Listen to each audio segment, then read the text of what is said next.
वर्णिवेशरमणीयदर्शनं मन्दहासरुचिराननाम्बुजम्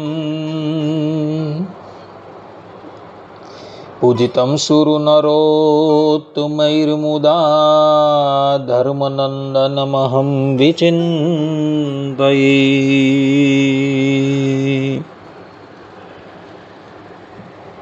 अस्मद्गुरु समारम्भां नाथयामुनमध्यमाम् लक्ष्मीवल्लभपर्यन्तां वन्दे गुरुपरम्परा वन्दे गुरुपरम्परा। सहजानंद स्वामी महाराजनी जय। श्री नारायण मुनिदेवनी जय। श्री राधा राधा विहारी लालनी जय।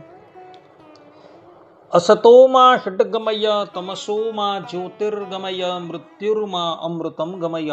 ओम शांति शांति शांति।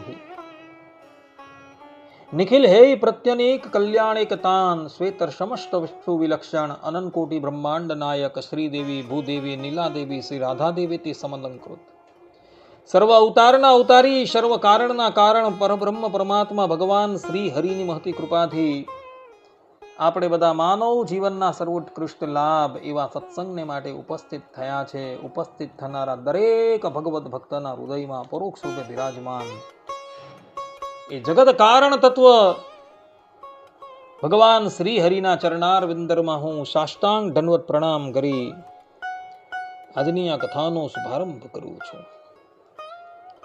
ભક્તો, આજથી આપણે શ્રીમદ ભાગવતના દ્વિતીય સ્કંદના 9મા અધ્યાયના 32 થી લઈને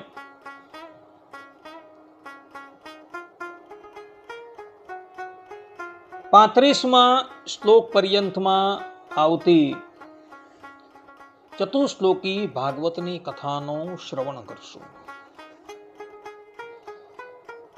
આ ચતુશ્લોકી ભાગવત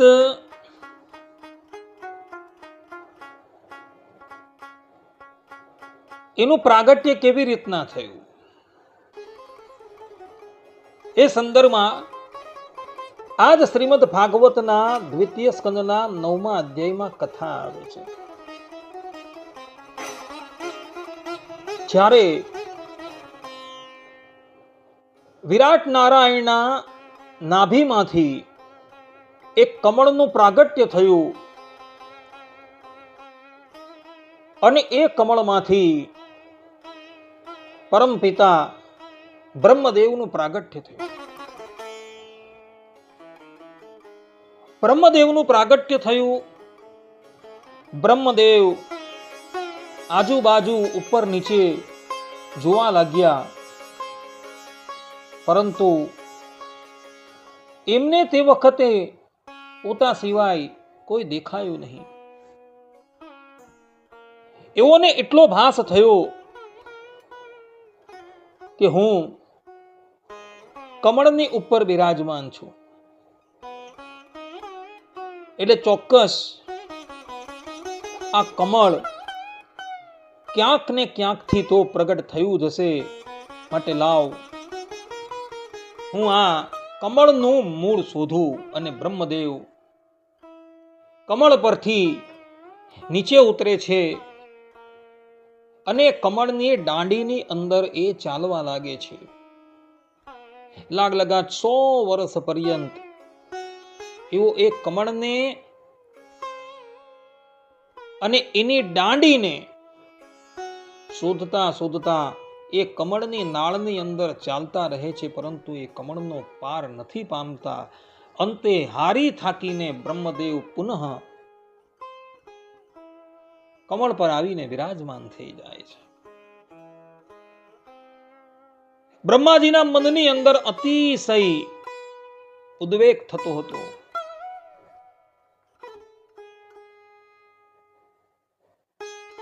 બ્રહ્મદેવ તે સમયે અતિશય ભય પણ પામી ગયા હતા.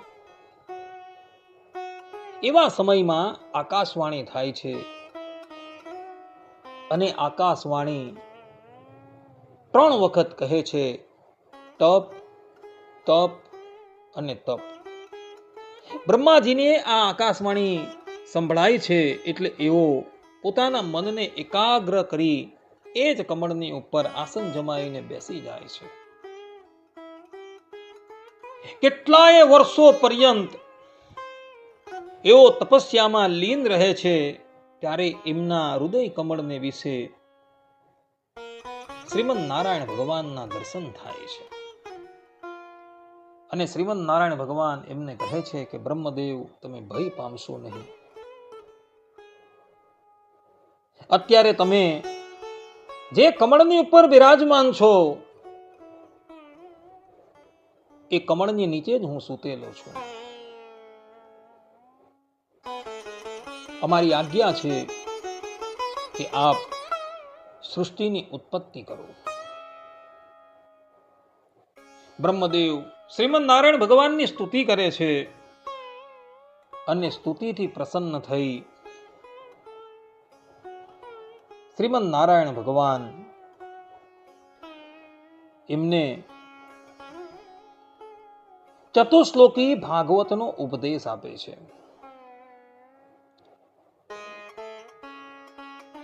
અને ચતુશ્લોકી ભાગવત બ્રહ્મદેવ શ્રીમદ નારાયણ ભગવાન થકી ગ્રહણ કરે છે. આ ચતુશ્લોકી ભાગવત એ ભાગવતનું મૂળ છે. ભગવત પ્રસાદજી મહારાજ શ્રીમદ ભાગવત પર રચાયેલી ભક્તરંજની ટીકામાં ભાગવત શબ્દોનો અર્થ કરતા કહે છે કે ભગવતા પ્રોક્તા ઇતિ ભાગવત, અર્થાત કે ભગવાન દ્વારા કહેવાયું હોવાથી એને ભાગવત કહેવાય છે. શ્રીમદ ભાગવતના દ્વિતીય સ્કંદના 9મા અધ્યાયના 32 થી લઈને 35મા શ્લોકમાં શ્રીમદ નારાયણ ભગવાન બ્રહ્મદેવને ચતુશ્લોકી ભાગવતનો ઉપદેશ આપે છે અને એ ભાગવત ભગવાન દ્વારા કહેવાયું હોવાથી ભગવત પ્રસાદજી મહારાજ કહે છે કે આ શાસ્ત્રને ભાગવત શાસ્ત્ર કહેવામાં આવે છે, ભાગવત પુરાણ કહેવામાં આવે છે. બ્રહ્મદેવે શ્રીમદ નારાયણ ભગવાન થકી જે ચતુશ્લોકી ભાગવત ગ્રહણ કરેલું હતું એ ચતુશ્લોકી ભાગવત બ્રહ્મદેવે પોતાના પુત્ર દેવર્ષિ નારદને આપેલું હતું અને નારદજીએ એ ચતુશ્લોકી ભાગવતનો ઉપદેશ ભગવાન વેદવ્યાસજીને કરેલો હતો અને ભગવાન વેદવ્યાસજીએ એ ચતુશ્લોકી ભાગવતના 18,000 શ્લોક નિર્માણ કરેલા હતા. આ પ્રમાણે આ શ્રીમદ ભાગવતનું જો કોઈ મૂળ હોય તો આ ચતુશ્લોકી ભાગવત છે. અને આ ચતુશ્લોકી ભાગવતમાં શ્રીમદ નારાયણ ભગવાને બ્રહ્મદેવને પોતાના સ્વરૂપનું જ્ઞાન આપેલું છે. અને આ 4 શ્લોક એટલા બધા મહત્વના છે કે એની અંદર સંપૂર્ણ ભાગવત છુપાયેલું છે. મહાત્માઓ કહે છે કે સંપૂર્ણ ભાગવતનો પાઠ કરવાને અર્થે અસમર્થ હોય તેણે આ 4 શ્લોકનો પાઠ કરી દેવો અને આ 4 શ્લોકનો પાઠ કરવાથી જ એને સંપૂર્ણ ભાગવત કર્યાનું ફળ પ્રાપ્ત થશે. ભક્તો, તમારી સન્મુખ હું એ ચતુશ્લોકી ભાગવતની કથા કરું છું. ચતુશ્લોકી ભાગવત યા ભાગવતના પ્રાણ છે, ભાગવતનું મૂળ છે. ભારત વર્ષના વિભિન્ન સંપ્રદાયના મહાત્માઓએ આ શ્રીમદ ભાગવત પર ટીકા ભાષ્યની રચના કરેલી છે. સ્વામિનારાયણ સંપ્રદાયના પણ અતિ ઉદ્ભુત વિદ્વાન લક્ષ્મીનારાયણ દેવ પીઠાધિપતિ પરમ પૂજ્ય ધર્મ ધુરંધર 1008 આચાર્ય શ્રેષ્ઠ ભગવત પ્રસાદજી મહારાજે આ શ્રીમદ ભાગવત પર ભક્તરંજની ટીકાની રચના કરેલી છે. અને એઓએ આ ટીકામાં ચતુશ્લોકી ભાગવત પર બહુ કલમ ચલાવેલી છે. તો હું એ ભક્તરંજની ટીકા અનુસાર આ ચતુશ્લોકી ભાગવતની કથા તમારી સન્મુખ રજૂ કરું છું. બધા શ્રોતાગણો આ ચતુશ્લોકી ભાગવતની કથા એકાગ્ર મને કરીને શ્રવણ કરે. વિષય થોડો કઠિન છે, પરંતુ ભગવાન સ્વામિનારાયણ શિક્ષાપત્રીમાં કહે છે કે જ્ઞાનમ ચ જીવ માયેશ રૂપાણામ સુષ્ટુ વેદનમ. અર્થાત કે જીવ માયા અને ઈશ્વરના તત્વને રૂઢી રીતે જાણવું એને જ્ઞાન કહેવામાં આવે છે. એટલે ભગવાનના તત્વને પણ, માયાના તત્વને પણ અને જીવાત્માના તત્વને પણ યથાર્થપણે ભગવત ભક્તએ જાણવું પડે, તો જ એ આ સંસારથી મુક્ત થઈ પરમપિતા પરમાત્માની અનુભૂતિ કરી શકશે. અને આ ચતુશ્લોકી ભાગવતની અંદર ભગવાન શ્રીમદ નારાયણે જીવાત્માનું, માયા તત્વનું અને પોતાનું એટલે કે પરમાત્મા તત્વનું સંક્ષિપ્તમાં જ્ઞાન કહી દીધેલું છે. માટે ભક્તો, આ ચતુશ્લોકી ભાગવતની કથા પણ તમે બધા ધ્યાનપૂર્વક શ્રવણ કરશો એવી હું તમારી પાસે આશા રાખું છું. તો હવે આપણે પ્રારંભ કરીએ. શ્રી ભગવાન ઉવાચ જ્ઞાનમ પરમ ગુહ્યમ મે યદ્વિજ્ઞાન સમન્વિતમ સરહસ્યમ તદંગમ ચ ગૃહાણ ગદિતમ મયા યાવાનહમ યથા ભાવો યદ રૂપ ગુણકર્મકઃ તથૈવ તત્વવિજ્ઞાનમ અસ્તુ તે મદનુગ્રહાત. શ્રી ભગવાન કહે છે, મારું જે અત્યંત ગોપનીય વિજ્ઞાન સહિત જ્ઞાન છે તથા તેના અંગભૂત જે ચિદ અચિત સ્વરૂપ વિષયક જ્ઞાન છે તે હું તમને હે બ્રહ્માજી કહું છું. તેને તમે ગ્રહણ કરો.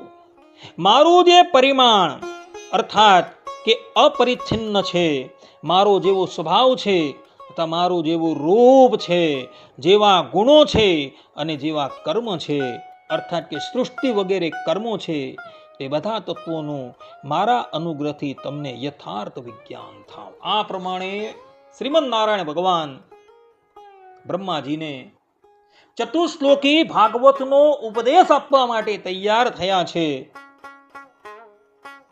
ત્યારે પરબ્રહ્મ પરમાત્મા બ્રહ્માજીને કહે છે કે હે બ્રહ્માજી, મારું જે પરિમાણ છે, મારો જે સ્વભાવ છે, મારું જે રૂપ છે, મારા જે ગુણ છે, મારા જે કર્મ છે, તે બધા જ તત્વોનું મારા અનુગ્રહથી, મારી કૃપાથી તમને યથાર્થ જ્ઞાન થાય. આ પ્રમાણે શ્રીમદ નારાયણ ભગવાન બ્રહ્મદેવને કહે છે અને પછી શ્રીમદ નારાયણ ભગવાન બ્રહ્મદેવને ચતુશ્લોકી ભાગવતનો ઉપદેશ કરવાનો પ્રારંભ કરે છે. શ્રીમદ નારાયણ ભગવાન બોલ્યા, અહમેવાસ્મેવાગ્રે નાન્યદ યદ સતસત પરમ પશ્ચાદહમ યદેતચ્ચ યો વશિષ્યેત સોષ્મ્યહમ. અર્થાત ચેતન અને અચેતનથી વિલક્ષણ જે બ્રહ્મ નામનું તત્વ છે એ હું જ છું, બીજું નથી. આ સૃષ્ટિની પહેલા પણ હું જ હતો. સૃષ્ટિ કાળે જે કાંઈ આ કાર્યરૂપ જગત છે એ પણ હું જ છું, અને પ્રલય કાળે જે કંઈ જે અવશિષ્ટ રહે છે એ પણ હું જ છું. આ શ્લોકની ટીકા કરતા ભગવત પ્રસાદજી મહારાજ ભક્ત્યર્યંતીની ટીકાની અંદર કહે છે કે અહીં અગ્રે પદ છે. અગ્રે એટલે પહેલા. શ્રીમદ નારાયણ ભગવાન બ્રહ્માજીને કહે છે કે પહેલા કેવલ હું જ હતો. હવે પરબ્રહ્મ પરમાત્મા શ્રીમદ નારાયણ ભગવાને અહીં બ્રહ્માજીને કહ્યું કે પૂર્વે કેવલ હું જ હતો, તો શું જીવ છે, માયા છે ઇત્યાદિક તત્વો સૃષ્ટિ પહેલા ન હતા? કારણ કે શ્વેતાશ્વેતર ઉપનિષદમાં કહ્યું છે કે ભોક્તા ભોગ્યમ પ્રેરિતારંચ, અર્થાત કે ભોક્તા એટલે જીવાત્મા, ભોગ્ય એટલે પ્રકૃતિ, અને પ્રેરિતારંચ એટલે પરબ્રહ્મ પરમાત્મા. તો અહીં તો શ્વેતાશ્વેતર ઉપનિષદમાં 3 તત્વની વાત થયેલી છે. તો અહીં શ્રીમદ નારાયણ ભગવાને એવું શા માટે કીધું કે અહમ એવાસમ એવાગ્રે, અર્થાત કે પ્રારંભની અંદર હું જ કેવલ હતો, બીજું કોઈ હતું નહીં. તો અહીં શ્રીમદ નારાયણ ભગવાનના કહેવાનો તાત્પર્ય એવો નથી કે સૃષ્ટિની પહેલા જીવ છે કે પ્રકૃતિ છે એ ન હતા, પરંતુ મારા સમાન બીજો કોઈ ધર્મી ઉપસ્થિત હતો નહીં.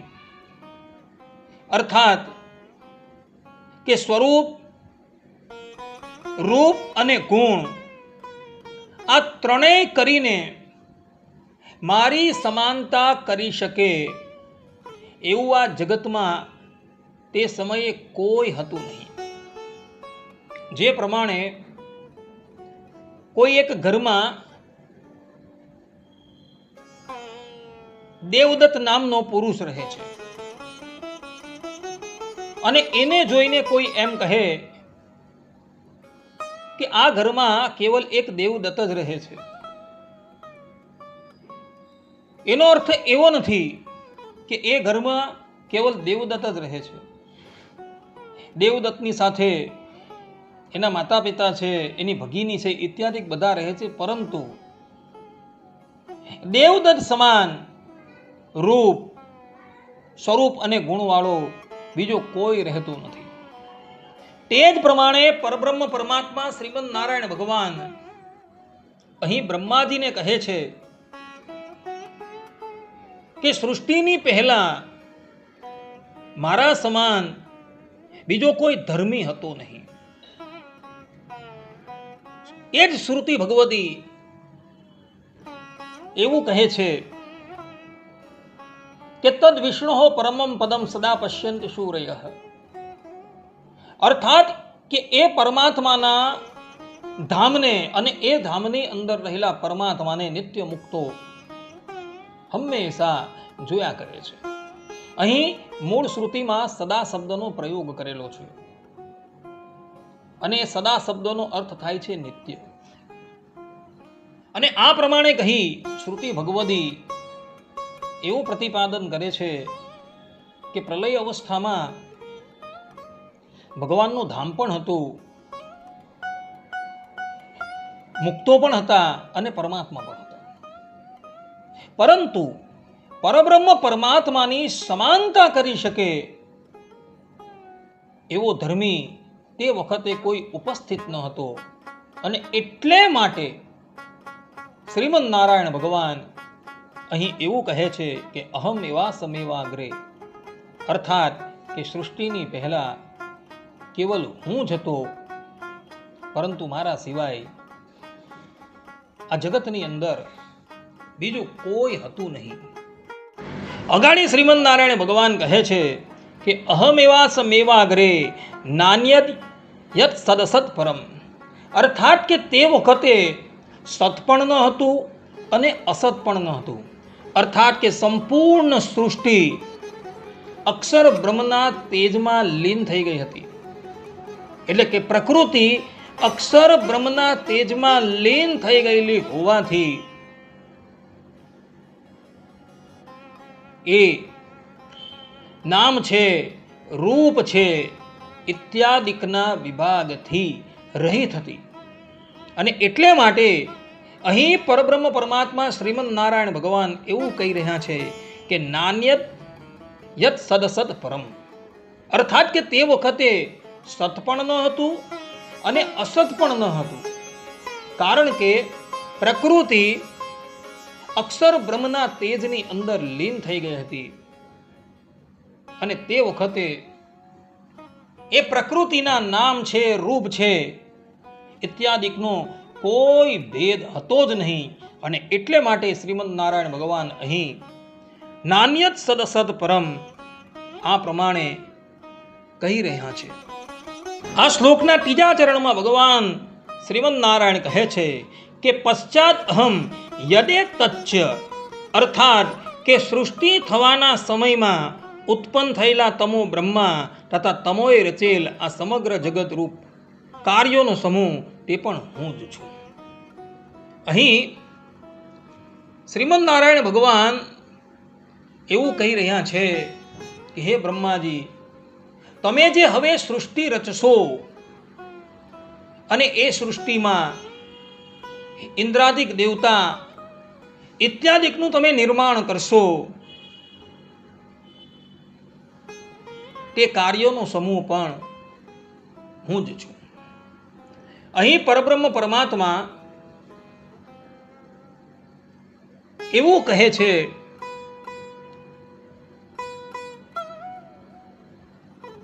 કે દેવતાઓ રૂપે, ઇન્દ્રિયો રૂપે, એ બધા જ રૂપે હું જ રહ્યો છું. કોઈ વ્યક્તિના મનની અંદર એવી શંકા થાય કે પરબ્રહ્મ પરમાત્મા જ સંપૂર્ણ જગત રૂપે થયા હોય તો એ પરમાત્માની અંદર વિકાર આવી જાય.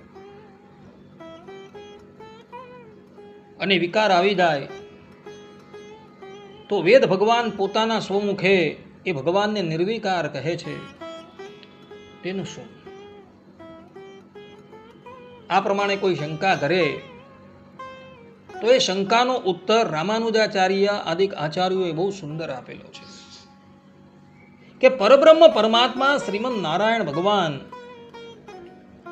એ પોતે જ પોતાના સ્વરૂપથી પરિણામ પામી જીવ રૂપે, ઇન્દ્રિય રૂપે કે ઇન્દ્રાદિક દેવ રૂપે નથી થયા, પરંતુ પરબ્રહ્મ પરમાત્મા ચેતન એવા જીવ તથા અચેતન એવી માયા જે એમનું શરીર છે એ શરીર દ્વારા પરિણિત થાય છે. આદિ જગતગુરુ શંકરાચાર્યજી વિવર્તવાદનું પ્રતિપાદન કરે છે. શ્રી વલ્લભાચાર્યજી બ્રહ્મ પરિણામવાદનું પ્રતિપાદન કરે છે. પરંતુ ભગવાન વેદવ્યાસજી અને રામાનુજાચાર્યજી પરિણામવાદનું પ્રતિપાદન કરે છે. ભગવાન વેદવ્યાસજી બ્રહ્મસૂત્રમાં એક સૂત્રમાં કહે છે કે પરિણામાત, અર્થાત કે સંપૂર્ણ જગત એ ભગવાનનું પરિણામ છે. આદિ જગતગુરુ શંકરાચાર્યજી એવું કહે છે કે જે પ્રમાણે અંધારામાં રહેલી દોરડી એમાં સર્પની ભ્રાંતિ થાય છે, તે જ પ્રમાણે આ જગત એ વાસ્તવમાં છે જ નહીં, પરંતુ કેવલ એક બ્રહ્મ તત્વ જ છે. એ બ્રહ્મની અંદર જે પ્રમાણે રજ્જુમાં સર્પની ભ્રાંતિ થાય છે તે જ પ્રમાણે બ્રહ્મની અંદર જગતની ભ્રાંતિ થાય છે. એટલે જગત જે છે એ મિથ્યા છે. જગત મિથ્યામ બ્રહ્મ સત્યમ, જીવ બ્રહ્મેવ ના પર, આવું આચાર્ય કહે છે. પરંતુ આચાર્યની આ વાત જે છે એ શ્રુતિ સૂત્રથી વિપરીત છે. કારણ કે શ્રુતિ પોતાના સ્વમુખે કહે છે કે સદૈવ સૌમ્યેદ અમગ્રાસિત, અર્થાત કે હે સૌમ્ય, પહેલા કેવલ એક સત જ હતું અને એ સતમાંથી જ સંપૂર્ણ જગતની ઉત્પત્તિ થઈ. અને એ જ શ્રુતિ કહે છે તમઃ સસર્જ ભગવાન, અર્થાત કે એ પરબ્રહ્મ પરમાત્માએ અંધકારની સૃષ્ટિ કરી. હવે અંધકારની સૃષ્ટિ કરી એટલે સૃષ્ટિ કોઈ મિથ્યા નથી, પરંતુ વાસ્તવમાં છે. સતમાંથી ઉત્પન્ન થયેલું જગત ક્યારેય પણ મિથ્યા ન હોય. સતમાંથી ઉત્પન્ન થયેલું જગત એ સત્ય જ હોઈ શકે, એ મિથ્યા ન હોઈ શકે. એટલે આદિ જગતગુરુ શંકરાચાર્યએ જે વિવર્તવાદનું સ્થાપન કરેલું છે એ વિવર્તવાદ શ્રુતિ સૂત્રથી વિપરીત છે. કારણ કે શ્રુતિ પોતાના સ્વમુખે કહે છે કે સદૈવ સૌમ્યદ મગ્ર આસિત એકમેવા દ્વિતીયમ બ્રહ્મ, અને એ સતમાંથી જ આ સંપૂર્ણ જગતની ઉત્પત્તિ થઈ છે. અને સતમાંથી એ જગતની ઉત્પત્તિ થઈ હોવાથી એ સૃષ્ટિ સત્ય છે, પરંતુ મિથ્યા નથી. આદિ જગત ગુરુ શંકરાચાર્યજીનો સિદ્ધાંત એ શ્રુતિ અને સૂત્રથી વિપરીત હોવાથી નમસ્કાર કરવા યોગ્ય છે. શ્રી વલ્લભાચાર્યજી બ્રહ્મ પરિણામવાદને માને છે. એમનું કહેવું એવું છે કે પરબ્રહ્મ પરમાત્મા ભગવાન શ્રી કૃષ્ણ લોકવત્તુ લીલા કૈવલ્યમ, આ સૂત્રમાં કહ્યા અનુસાર કેવલ ખેલ કરવાને અર્થે આ સૃષ્ટિની ઉત્પત્તિ કરે છે. પરબ્રહ્મ પરમાત્મા સચ્ચિદાનંદ છે અને સચ્ચિદાનંદમાંથી આનંદ અંશનો તિરોધાન કરવાથી એ જ શ્રી કૃષ્ણ ભગવાન સત અને ચિત્ત રૂપ જીવ રૂપે થઈ જાય છે. ચિત્ત અને આનંદનો તિરોધાન કરવાથી એ ભગવાન શ્રી કૃષ્ણ જગત રૂપે થઈ જાય છે. અને આ રૂપે જીવ અને જગત રૂપે થઈ પરબ્રહ્મ પરમાત્મા લીલા વિહાર કરે છે. પરંતુ આચાર્ય શ્રીની આ માન્યતા થોડી વિપરીત લાગે છે. એનું કારણ એ જ છે કે શ્રુતિ ભગવતી કહે છે કે એષ આનંદમય બ્રહ્મ, અર્થાત કે એ ભગવાન આનંદમય છે. હવે એ પરબ્રહ્મ પરમાત્મા આનંદમય છે, પોતાના સુખે સુખિયા છે, તો પછી એવો શા માટે દુઃખરૂપ જીવપણું ગ્રહણ કરે તથા દુઃખરૂપ અચેતનપણું ગ્રહણ કરે? પરબ્રહ્મ પરમાત્મા સુખરૂપ છે, આનંદરૂપ છે, તો એ જળ રૂપે તથા જીવ રૂપે શા માટે થવાના? અને જળ અને જીવ રૂપે થઈ શા માટે દુઃખનો ઉપભોગ કરે? કોઈક વ્યક્તિ પોતાના સુખે સુખીઓ છે, તો એ શા માટે ત્રીજી મંજિલ પરથી નીચે છલાંગ મારીને પોતાના હાથ પગ તોડે? એટલે આચાર્ય શ્રીએ જે બ્રહ્મ પરિણામ વાદને માનેલો છે એ નમસ્કાર કરવા યોગ્ય છે. કારણ કે એની અંદર તો પરબ્રહ્મ પરમાત્મા ભગવાન શ્રી કૃષ્ણ પર જ જન્મ મરણ રૂપ સંસ્કૃતિ આવીને ઊભી રહી જાય છે. એટલે એ વાદ નમસ્કાર કરવા યોગ્ય છે. રામાનુજાચાર્યજી જે પરિણામવાદને માને છે એ પરિણામવાદ ભગવાન વેદવ્યાસજીએ માન્ય કરેલો છે. રામાનુજાચાર્યજી એવું નથી કહેતા કે સંપૂર્ણ જગત રૂપે એ પરમાત્મા જ થયા છે. પરંતુ રામાનુજાચાર્યજી એવું કહે છે કે ભગવાન પોતાના શરીર રૂપ પ્રકૃતિ અને ચેતન જીવ દ્વારા જગત રૂપે પરિણિત થાય છે. અને જગત રૂપે પરિણિત થવા છતાં પણ એ શરીરી પરમાત્મા નિર્વિકાર છે. કારણ કે વિકાર એ જીવ અને જગતમાં થાય છે. પરમાત્માની અંદર કોઈ વિકાર થતો નથી. પરબ્રહ્મ પરમાત્મા એ જીવ અને જગતની અંદર વ્યાપીને રહ્યા છે. અને વ્યાપીને રહેવા છતાં પણ એ જીવગત કોઈ પણ દોષ એ પરમાત્માને સ્પર્શ કરી શકતો નથી. અને અચેતનના કોઈ પણ દોષ એ પરમાત્માને સ્પર્શ કરી શકતા નથી. પરબ્રહ્મ પરમાત્મા નિર્દોષ છે.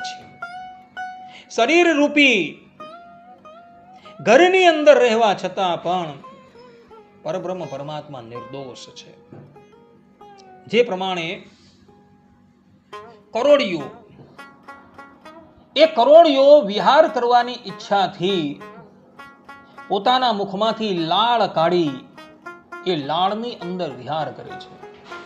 અને લાળની અંદર વિહાર કરવા છતાં કરોડિયાની અંદર કોઈ પણ જાતનો વિકાર આવતો નથી. કરોડિયો નિર્વિકાર રહે છે.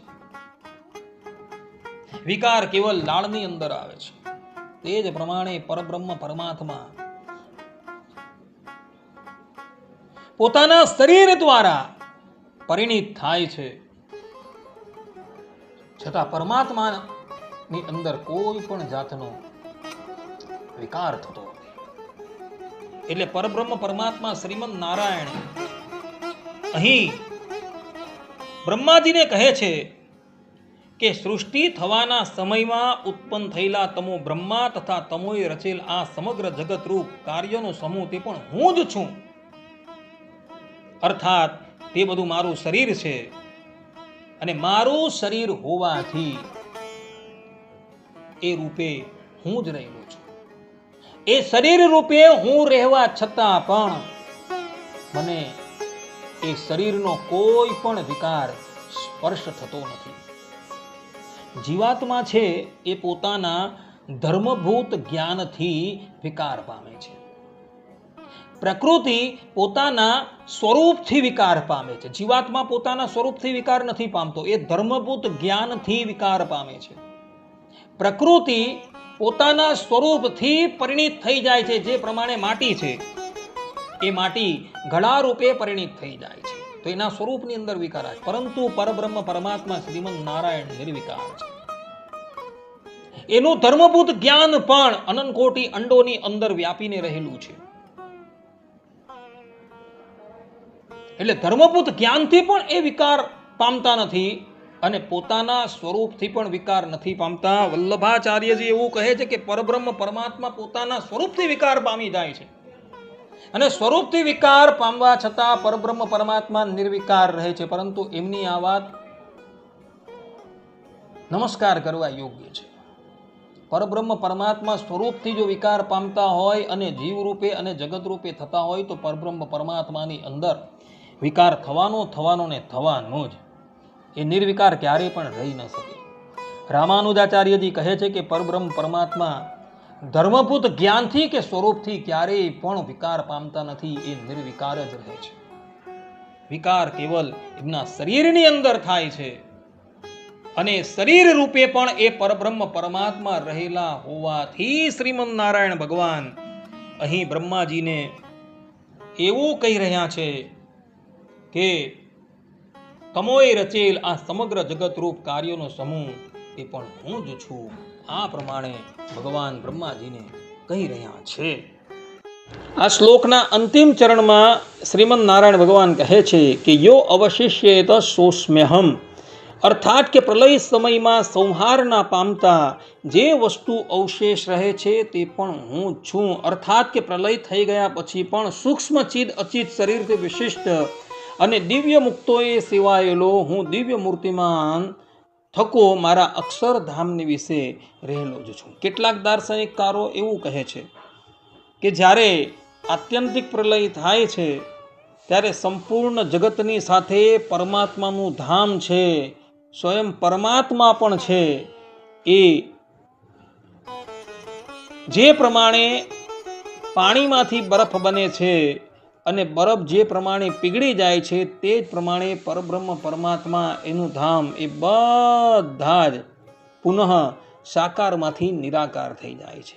પરંતુ એ લોકોની એ વાત જે છે એ નમસ્કાર કરવા યોગ્ય છે, કારણ કે શ્રુતિ છે, સ્મૃતિ છે, ભગવદ વાક્ય છે, એ એક સુરે એવું કહે છે કે પરમાત્માનો આકાર એ નિત્ય છે. જેમ કે શ્રુતિમાં કહ્યું છે કે નિત્ય સિદ્ધે તદ આકારે, અર્થાત કે પરબ્રહ્મ પરમાત્માનો આકાર એ નિત્ય સિદ્ધ છે.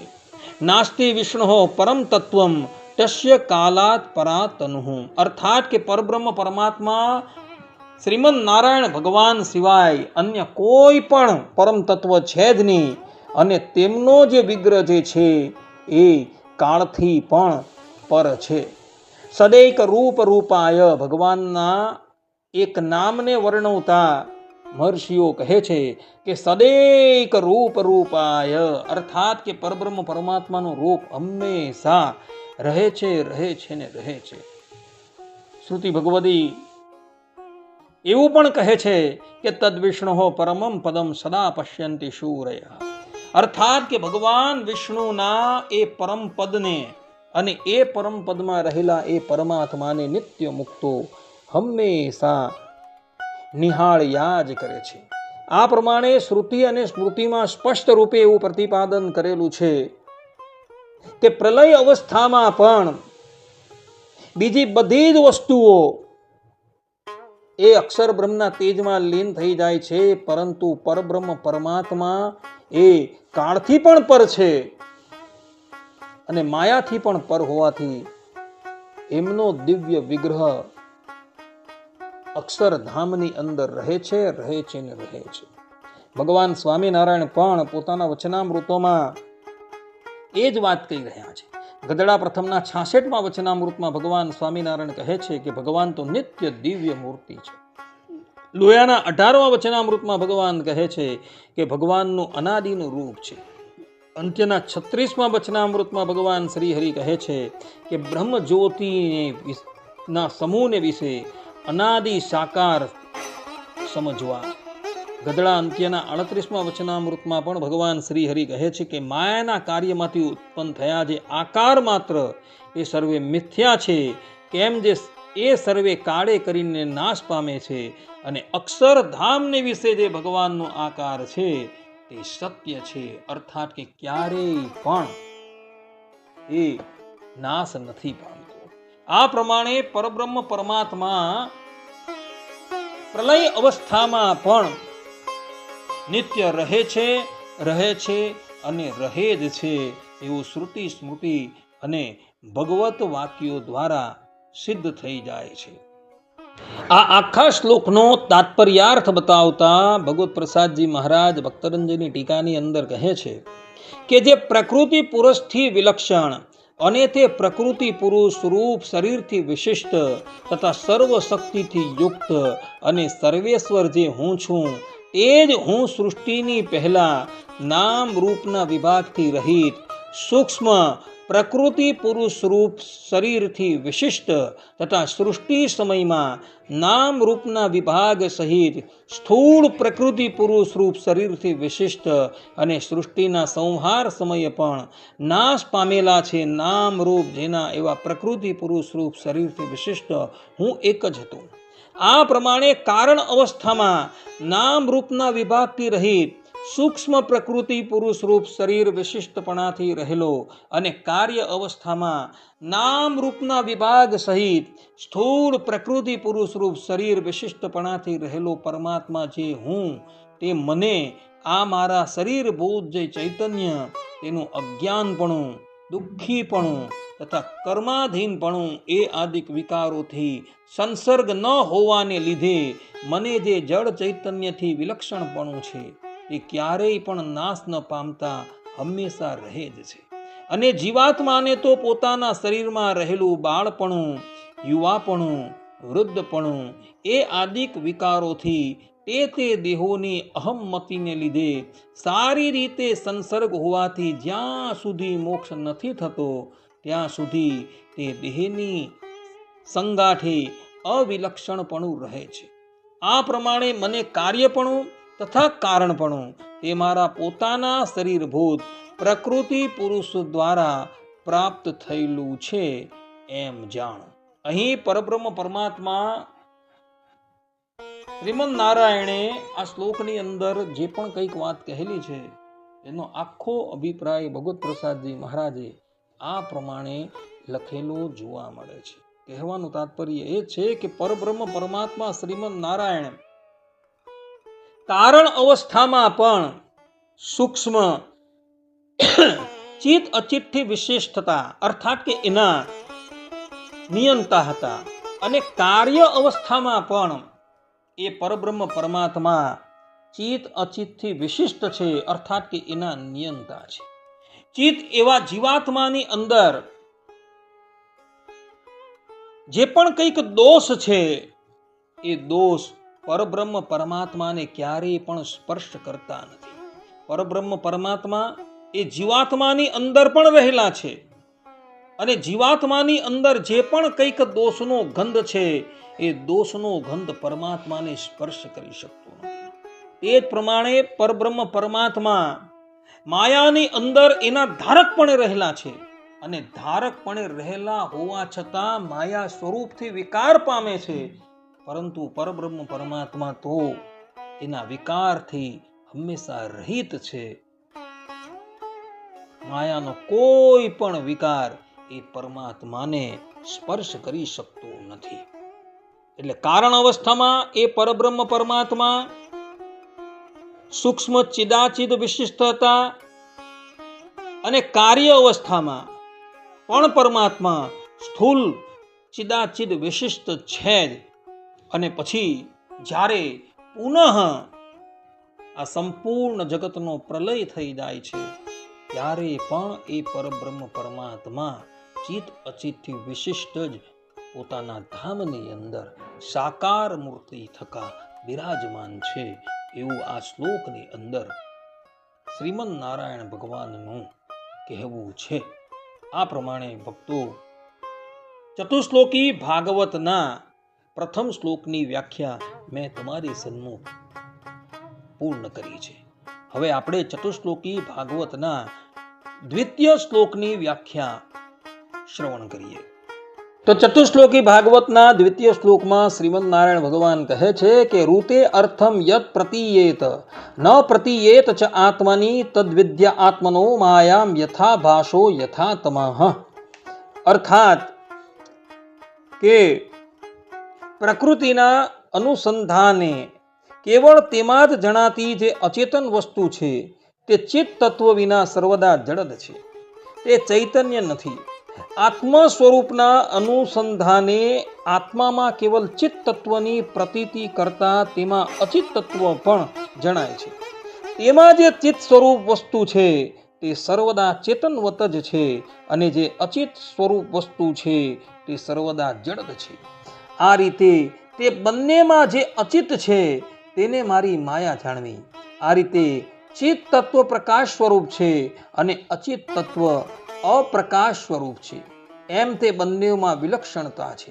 જેમ પ્રકાશમાં અંધકાર નથી અને અંધકારમાં પ્રકાશ નથી તેમ. આ શ્લોકની વ્યાખ્યા કરતા ભગવત પ્રસાદજી મહારાજ ભક્તરંજની ટીકાની અંદર કહે છે કે પ્રકૃતિનું અનુસંધાન કરતી વખતે જ્યારે કેવલ પ્રકૃતિની જ પ્રતીતિ થાય છે ત્યારે જે અચિત વસ્તુ છે તે ચૈતન્યપણા સિવાય સર્વ સમયમાં જડ જ જણાય છે, પણ ચૈતન્ય સહિત જણાતી નથી. કહેવાનું તાત્પર્ય એ છે કે માયા જે છે એ પોતાને અહમ તરીકે વ્યપદેશ કરી શકતી નથી. માયાનું લક્ષણ બતાવતા ભગવાન સ્વામિનારાયણ ગઢડા પ્રથમના 12મા વચનામૃતમાં કહે છે કે જે પ્રકૃતિ છે તે ત્રિગુણાત્મક છે, ને જળ ચિદાત્મક છે, ને નિત્ય છે, ને નિર્વિશેષ છે. અહીં પરબ્રહ્મ પરમાત્મા ભગવાન શ્રી હરિએ માયાનું લક્ષણ બતાવતા એને જળ ચિદાત્મક કહેલી છે. જળ ચિદાત્મકનો અર્થ કરતા આચાર્ય શ્રેષ્ઠ રઘુવીરજી મહારાજ હરિવાક્ય સુધા સિંધુમાં કહે છે કે જળ ચિદાત્મક એટલે વ્યક્ત અવ્યક્ત રૂપ, અર્થાત કે સ્થૂલ સૂક્ષ્મ રૂપ. એટલે પ્રકૃતિ જે છે એ કારણ અવસ્થામાં સૂક્ષ્મ રૂપ ધારણ કરીને અક્ષર બ્રહ્મના તેજમાં લીન થઈ ગઈ હતી, અને કાર્ય અવસ્થામાં એ સ્થૂલ રૂપ ધારણ કરીને સંપૂર્ણ જગત રૂપે દેખાય છે. એટલે પ્રકૃતિ છે એ પોતાને અહમ તરીકે વ્યપદેશ કરી શકતી નથી. વિશિષ્ટાદ્વૈત વેદાંતિઓ પદાર્થ ચક્રમની અંદર કહે છે કે પ્રકૃતિ છે, કાળ છે અને ધર્મભૂત જ્ઞાન છે.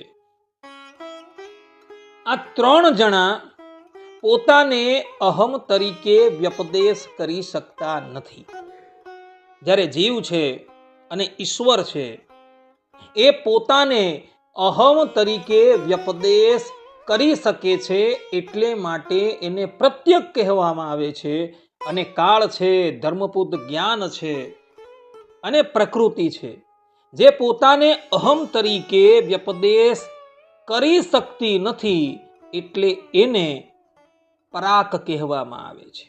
પ્રકૃતિ પોતાને અહમ તરીકે વ્યપદેશ કરી શકતી નથી અને એણે પ્રકાશ થવાને અર્થે ચેતનની અપેક્ષા રહે છે. અને એટલે માટે અહીં ભગવાન સ્વામિનારાયણ તથા ભગવત પ્રસાદજી મહારાજ એવું કહી રહ્યા છે કે પ્રકૃતિનું અનુસંધાન કરતી વખતે કેવલ પ્રકૃતિ જ પ્રતીત થાય છે,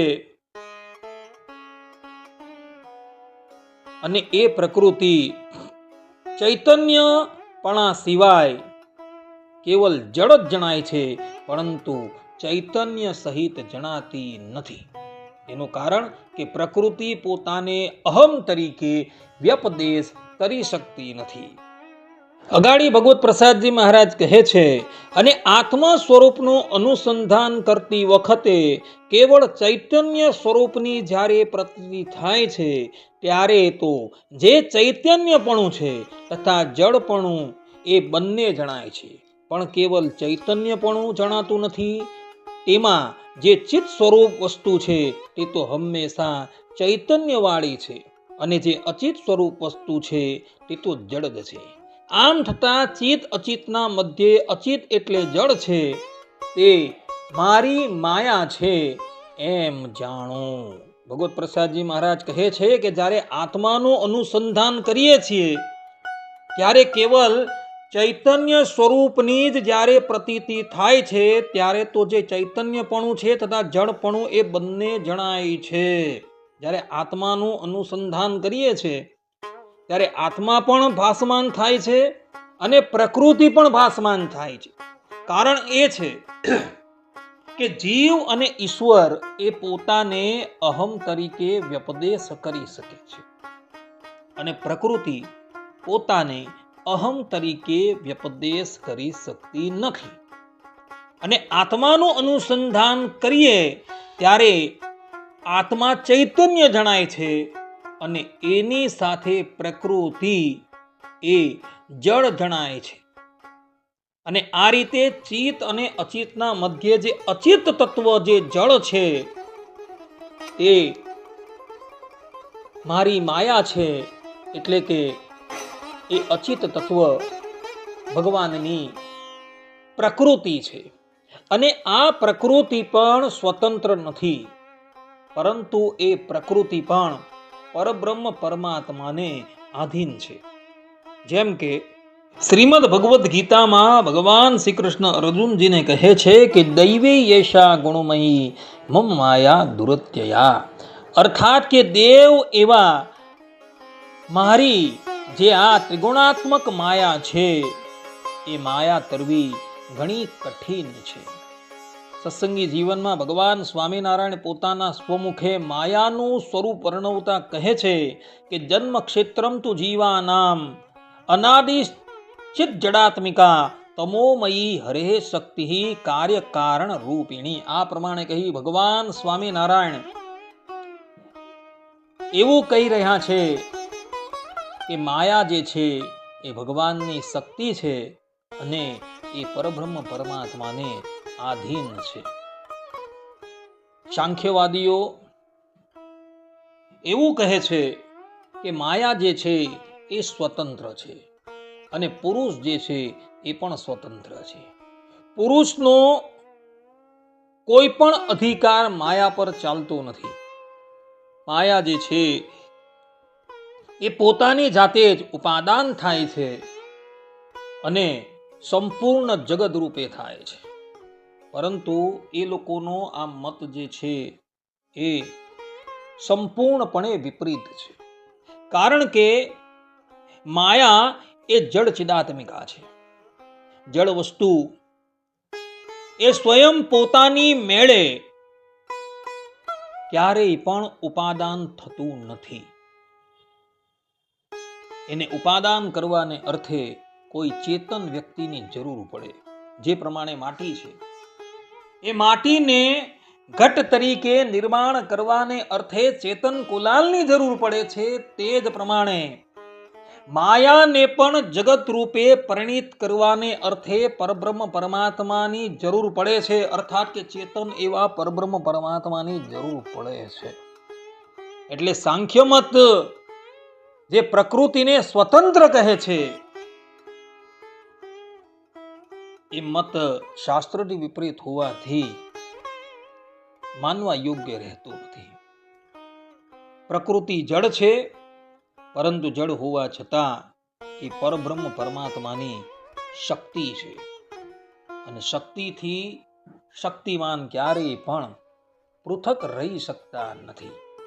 અને એટલે માટે માયા જે છે એ ભગવદ આત્મક છે એવું શાસ્ત્રો વચનથી સિદ્ધ થઈ જાય છે. આ શ્લોકમાં શ્રીમદ નારાયણ ભગવાને જે વાત સમજાવી એ વાતને શ્રીમદ નારાયણ ભગવાન અગાડી દ્રષ્ટાંત દ્વારા સમજાવે છે. શ્રીમદ નારાયણ ભગવાને એવું કહ્યું કે ચિત્ત તત્વ પ્રકાશ સ્વરૂપ છે અને અચિત તત્વ અપ્રકાશ સ્વરૂપ છે. એમ તે બંનેમાં વિલક્ષણતા છે. એ વિલક્ષણતા શ્રીમદ નારાયણ ભગવાન એક દ્રષ્ટાંત દ્વારા સમજાવે છે. જેમ પ્રકાશમાં અંધકાર નથી અને અંધકારમાં પ્રકાશ નથી, તેમ કહેવાનું તાત્પર્ય એ છે કે જે પ્રમાણે કોઈ જગ્યાએ પ્રકાશ હોય તો એ પ્રકાશને લઈને એ અંધકાર જે છે એ દૂર થઈ જાય છે, અને જે જગ્યાએ કેવલ અંધકાર હોય ત્યાં પ્રકાશ હોતો નથી. તેમ ચૈતન્ય જીવાત્મા છે એ વાસ્તવની અંદર શુદ્ધ છે. એમાં માયાનો કોઈ પણ ભાગ છે જ નહીં. કોઈ વ્યક્તિ એમ કહે કે ચૈતન્યની અંદર માયાનો કોઈ ભાગ નથી, તો જીવાત્મા બંધનમાં કેમ પડેલો છે? તો એને કહેવાનું કે એનું આ બંધન જે છે એ આજનું નથી, અનાદિનું છે. અને એને એ બંધન તોડવું હોય તો પરબ્રહ્મ પરમાત્માના શરણમાં જવું પડે. અને શરણમાં ગયા બાદ એ પરમાત્મા જે પ્રમાણે કહે તે પ્રમાણે કરવાથી એ જીવાત્મા આ સંસાર બંધનથી મુક્ત થઈ જાય છે. એટલે જીવાત્માની અંદર ચૈતન્ય છે, જીવાત્મા પ્રકાશ સ્વરૂપ છે અને માયાના બંધનથી એ સંપૂર્ણપણે રહિત છે. જ્યારે માયા છે એ માયા એ અપ્રકાશ સ્વરૂપ છે અને અંધકાર રૂપ છે. એની અંદર ક્યારેય પણ ચૈતન્યનો પ્રકાશ છે જ નહીં, કારણ કે માયા પોતાને અહમ તરીકે વ્યપદેશ કરી શકતી નથી અને જીવાત્મા જે છે પોતાને અહમ તરીકે વ્યપદેશ કરી શકે છે. એ વાત ભગવાને અહીં દ્રષ્ટાંત રૂપથી સમજાવી છે. આ શ્લોકનો બીજો પણ એક અર્થ કરતા ભગવત પ્રસાદજી મહારાજ ભક્તરંજની ટીકામાં કહે છે કે રૂતે અર્થ અર્થાત કે પરમ પુરુષાર્થ જે આત્યંતિક મોક્ષ એ વિના આ લોકમાં જીવાત્માને બંધન કરનાર શબ્દાદિક વિષયોના સમૂહો જે સુખરૂપે જણાય છે તે જ આત્મનઃ એટલે કે પરમાત્માની માયા જાણવી પરમાત્માના સુખનો અનુભવ કરતા તે વિષયો સુખરૂપે નથી જણાતા. પરબ્રહ્મ પરમાત્માનો અનુભવ થતા એ જગત સંબંધી જેટલું પણ કંઈક માયિક સુખ છે એ સુખરૂપ જણાતું નથી. જેમ કે પરબ્રહ્મ પરમાત્મા ભગવાન સ્વામિનારાયણ પોતાના વચનામૃતમાં એમાં પણ પંચાળાના પહેલા વચનામૃતમાં કહે છે કે પંડે ભગવાનમાં જેવું સુખ છે તેવું કોઈને વિશે નથી. ગધડા અંત્યના 39મા વચનામૃતમાં ભગવાન કહે છે અને જે ભગવાન છે એ તો સર્વ સુખ માત્રના રાશિ છે. આ પ્રમાણે પરબ્રહ્મ પરમાત્મા એવો સુખ માત્રના રાશિ છે અને એટલે માટે એઓને શાસ્ત્રમાં એષઃ આનંદમય બ્રહ્મ તરીકે કહેલા છે. પરબ્રહ્મ પરમાત્માનું સુખ કેવું છે તો અનાદિકાળથી અનુભવાતા પણ સર્વ વિષયો ભૂલી જવાય એવું પરમાત્મા સંબંધી સુખ છે. ભગવાન સ્વામિનારાયણ પોતાના વચનામૃતમાં ભગવાન સંબંધી સુખનું વર્ણન કરતા કહી રહ્યા છે કે પંડે ભગવાનમાં જેવું સુખ છે તેવું કોઈને વિશે નથી એવું પંચાળાના પહેલા વચનામૃતમાં ભગવાન શ્રી હરિ કહે છે. ગધડા અંત્યના 39મા વચનામૃતમાં પણ ભગવાન સ્વામિનારાયણ કહે છે અને જે ભગવાન છે તે તો સર્વ સુખ માત્રના રાશિ છે. આ પ્રમાણે પરબ્રહ્મ પરમાત્મા સંબંધી જે સુખ છે એ એટલું બધું ઉત્કૃષ્ટ છે કે જેની કોઈ વાત નહીં. એ પરમાત્માના સુખનું વર્ણન કરતા ભગવાન સ્વામિનારાયણ વડતાલના 8મા વચનામૃતમાં કહે છે કે ચિદાકાશનો પ્રકાશ છે અને તે ચિદાકાશને મધ્યે સદાય ભગવાનની મૂર્તિ વિરાજમાન છે. તે મૂર્તિને વિશે જ્યારે સમાધિ થાય ત્યારે એક ક્ષણ માત્ર ભગવાનના સ્વરૂપમાં સ્થિતિ થઈ હોય તે ભજનના કરનારાને એમ જણાય છે જે હજારો વર્ષ પર્યંત મેં સમાધિને વિશે સુખ ભોગવ્યું. એવી રીતે ભગવાનના સ્વરૂપ સંબંધી જે નિર્ગુણ સુખ તે જણાય છે અને જે માયિક સુખ છે એ તો બહુ કાળ ભોગવ્યું હોય તો પણ અંતે ક્ષણ જેવું જણાય છે. માટે ભગવાનના સ્વરૂપ સંબંધી જે નિર્ગુણ સુખ છે તે અખંડ અને અવિનાશી છે અને માયિક સુખ છે તે નાશવંત છે. આ પ્રમાણે ભગવાનનો ભક્ત ભગવાનનું ભજન કરતા કરતા સમાધિ અવસ્થામાં અક્ષરધામમાં જે પરબ્રહ્મ પરમાત્માનું રૂપ રહેલું છે એના જ્યારે દર્શન કરે છે અને ક્ષણવારમાં એ દર્શન કરી સમાધિમાંથી બહાર નીકળે છે ત્યારે એને એવો ભાસ થાય છે કે મેં હજારો વર્ષ પર્યંત એ સુખને ભોગવેલું છે. અને માયિક સુખ કેવું હોય છે કે હજારો વર્ષ પર્યંત યયાતિ રાજાની જેમ એ સુખને ભોગવતા રહીએ તો પણ એને તૃપ્તિ થતી નથી અને એમ જ લાગતું રહે કે હમણાં જ મેં આ સુખ ભોગવવું છે. આ સંબંધમાં સ્કંદ પુરાણમાં કંડુ ઋષિનું જીવન ચરિત્ર અવલોકન કરવા યોગ્ય છે. વાત એવી હતી કે કંડુ નામના ઋષિ ઘોર તપસ્યાની અંદર લીન હતા. દેવરાજ ઇન્દ્રને થયું કે આ ઋષિ મારું આસન પડાવવા માંગે છે એટલે એઓએ એક અપ્સરાને કંડુ ઋષિની પાસે મોકલી. એ ઋષિ જે સ્થાન પર તપસ્યા કરતા હતા ત્યાં પેલી અપ્સરા આવી પોતાના હાવ ભાવથી એ ઋષિને મોહિત કરવાનો પ્રયાસ કરે છે અને કંડુ ઋષિ એ અપ્સરાનો હાવભાવ જોઈ એની અંદર મોહિત થઈ જાય છે અને એને પોતાના આશ્રમમાં અવકાશ આપે છે. લાગ લગાટ 800 વર્ષ પર્યંત એ ઋષિ એ અપ્સરાની સાથે ભોગ ભોગવતા રહ્યા. નથી દિવસનો ખ્યાલ કે નથી રાતનો ખ્યાલ, નથી મહિનાઓનો ખ્યાલ કે નથી વર્ષોનો ખ્યાલ. લાગ લગાટ 800 વર્ષ પર્યંત વિષય ભોગવતા જ રહ્યા. એક દિવસ અચાનક કંડુ ઋષિની દ્રષ્ટિ અષ્ટાચલ પર જતા સૂર્ય પર પડી. ત્યારે ઋષિને થયું કે સૂર્યાસ્ત થવાનો સમય થયો છે, માટે લાવ હું મારા નિત્ય કર્મ કરી. કંડુ ઋષિ જ્યારે પોતાના નિત્ય કર્મ કરવા માટે તત્પર થયા એટલે પેલી અપ્સરા બોલી કે ઋષિ, આવી સંધ્યા તો કેટલીય વીતી ચૂકેલી છે, એ સમયે તમને નિત્ય કર્મ કરવાની સમજણ ન પડી? ત્યારે પેલા ઋષિ બોલે છે કે આજે સવારે તો તું આવેલી હતી ને અત્યારે આ સંધ્યા થઈ છે. ત્યારે પેલી અપ્સરા કહે છે કે ઋષિ, મને આવ્યાને 800 વર્ષ વ્યતીત થઈ ગયા છે અને અમને આમ તમને વિષય ભોગવતા ભોગવતા પણ 800 વર્ષ થઈ ગયા છે. આ પ્રમાણે જ્યારે પેલી અપ્સરાની વાત સાંભળી એટલે ઋષિને પોતાની સ્થિતિનું ભાન થયું.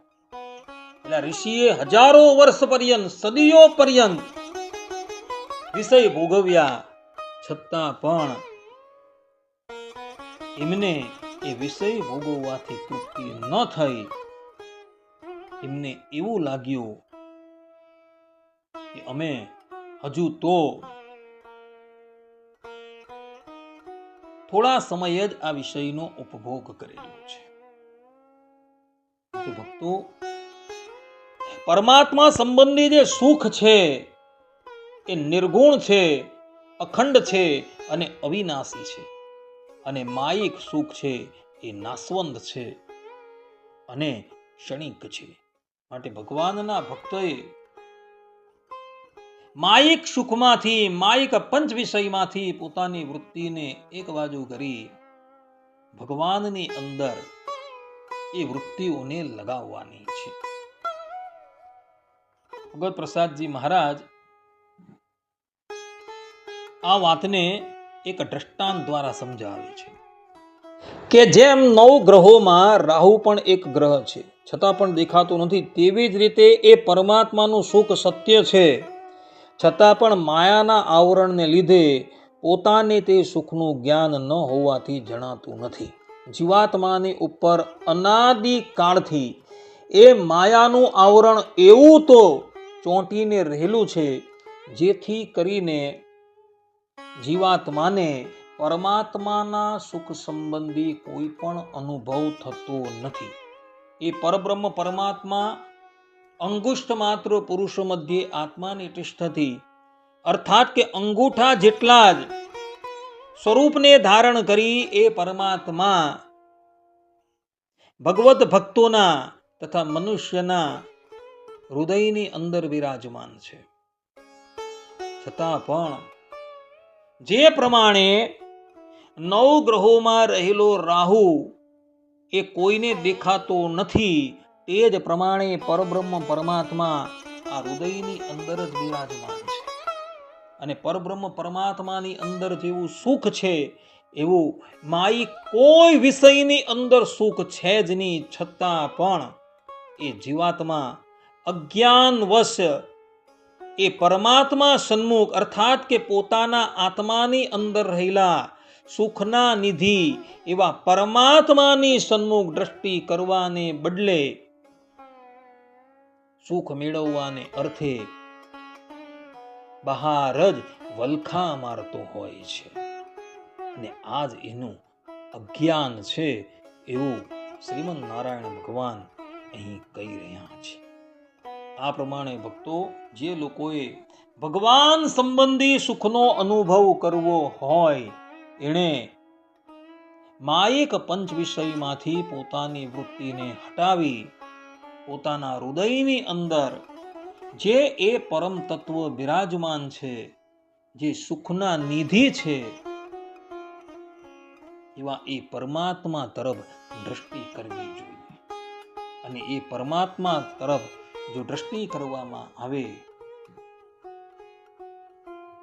તો એ જીવાત્મા માયિક સર્વ ઉપાધિથી મુક્ત થઈને એ પરમાત્માનો અનુભવ કરીને કાયમને માટે આ સંસાર બંધનથી મુક્ત થઈ જશે.